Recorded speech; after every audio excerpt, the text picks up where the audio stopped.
In this lesson, we will see together les pronoms toniques, but more precisely, we will see soit. So, let's see together first what are les pronoms toniques. Stress pronouns in French, also known as disjunctive or emphatic pronouns, are used to emphasize or reinforce a particular element in a sentence.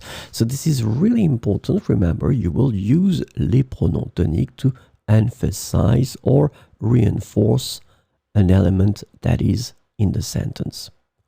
And the second thing that is extremely important is that unlike subject pronouns, the stressed pronouns are used in various positions within a sentence for emphasis or clarification. So these pronouns will have this possibility to occupy various positions in the sentence. So this lesson is about soit and the stressed pronoun soit can be translated into various ways in English, such as oneself, himself, herself, or themselves, depending on the context. So we will see some examples with soit. Chacun pense à soi.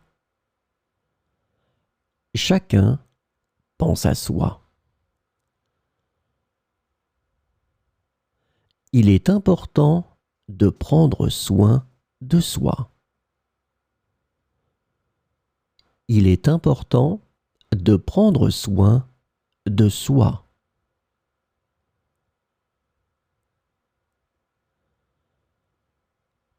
Chacun chez soi et les vaches seront bien gardées. Chacun chez soi et les vaches seront bien gardées.